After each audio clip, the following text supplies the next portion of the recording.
Imagine that we are travelers from the stars, bound for the sun.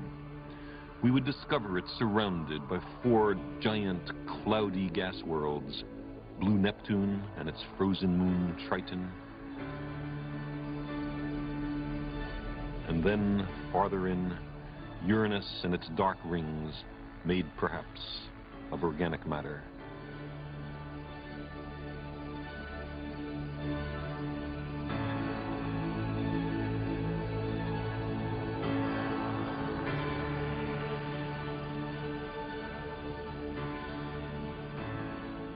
Saturn, the jewel of the solar system, set within concentric rings composed of 1 billion icy moons.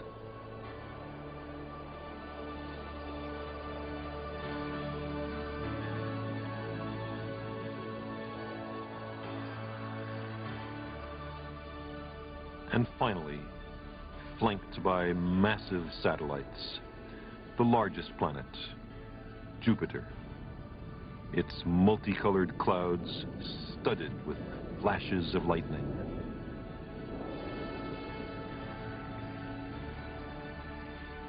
Still farther in, closer to the sun, there are no more giant planets.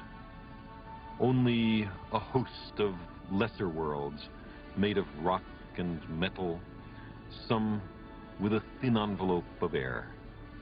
They huddle about the sun with almost no internal heat of their own. Tiny places with solid surfaces, one of which is a blue and pretty world called Earth. Half covered with clouds, it is the home planet of travelers who have just learned to sail the sea of space. To investigate close up Jupiter, Saturn, Uranus, and Neptune, its brothers and sisters in the family of the Sun.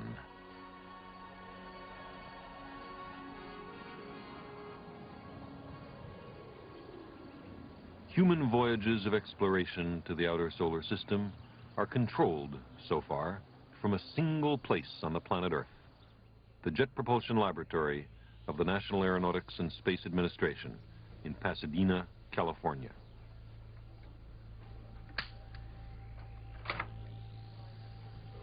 Here, on Sunday, July 8, 1979, the Voyager 2 spacecraft began its close passage by Jupiter and its moons. I think I just had. We have to call first. We have to call. Yeah, I think they will. General Science Systems. Are you ready with detailed status check? Yes, I am. CRO's The spacecraft had been instructed how to explore the Jupiter system by a sequence of commands radioed earlier to its onboard computers. Output power, 450 watts. Power is go at this time. DSE systems. DSE. Detailed status check? Okay, LACP mode is far encounter. We are at tick 210. The direction last recorded was reversed, and the track is track 1. Here we check how faithful an emissary Voyager is. Does it understand the commands? How is its health, its temperature, its brains, its heart? Space Systems. Yeah, we've just completed the detailed status check, and spacecraft is go following the ring plane crossing. The modern ships that sail to the planets are unmanned. They are beautifully constructed, semi-intelligent robots. Voyager's eyes are 2 television cameras designed to take tens of thousands of pictures in the outer solar system. Along with other instruments, they are mounted on a scan platform which points at passing planets. Voyager's brains are 3 integrated computers set amidships. It communicates with Earth through a large radio antenna mounted like a sail. Voyager bears a message for any alien civilization it may one day encounter in interstellar space. Its louvers open and shut to help control the onboard temperature. But Voyager cruises so far from the sun that it cannot depend on solar power. Instead, it has a small nuclear power plant, quarantined from the rest of the ship.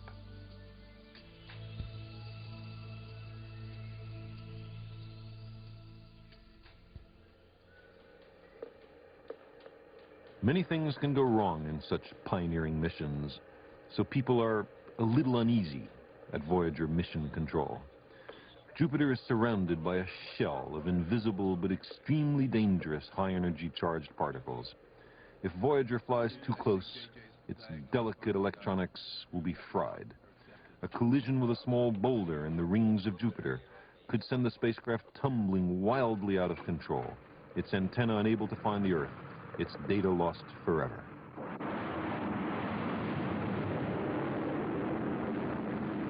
Voyager 1 and Voyager 2 were launched a month apart in late summer 1977. After many alarms and close calls, they successfully arrived months apart at the Jupiter system, where they worked brilliantly, providing the first close-up views of mighty Jupiter and its 4 large and mysterious moons. Io, the innermost of the 4, Europa, and, moving away from Jupiter, Ganymede, and the outermost big moon, Callisto. In a mission that cost a penny a world for every human on the planet Earth.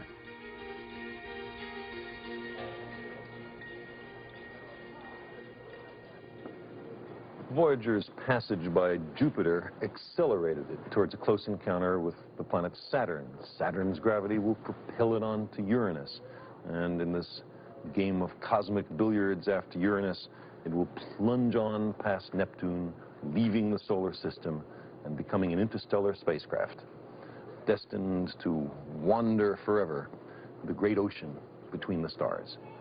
And if Voyager should, sometime in its distant future, encounter beings from some other civilization in space, it bears a message, a phonograph record, golden, delicate, with instructions for use. And on this record are a sampling of pictures, sounds, greetings, and an hour and a half of exquisite music, the Earth's greatest hits. A gift across the cosmic ocean from one island civilization to another. The record bears, in English, an additional little handwritten greeting. It says, "To the makers of music, all worlds, all times."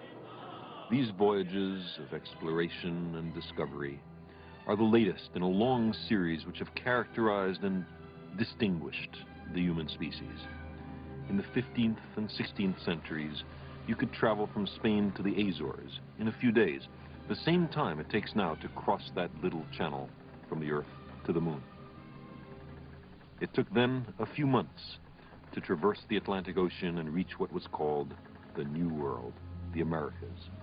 Today it takes a few months to cross the ocean of the inner solar system and reach Mars and Venus, which are truly and literally new worlds awaiting us.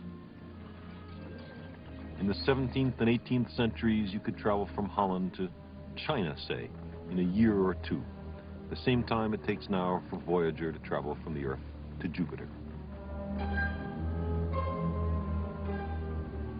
And in comparison to the resources of the society, it cost more then to send sailing ships to the Far East than it does now to send spaceships to the planets. The passion to explore is at the heart of being human. This impulse to go, to see, to know has found expression in every culture.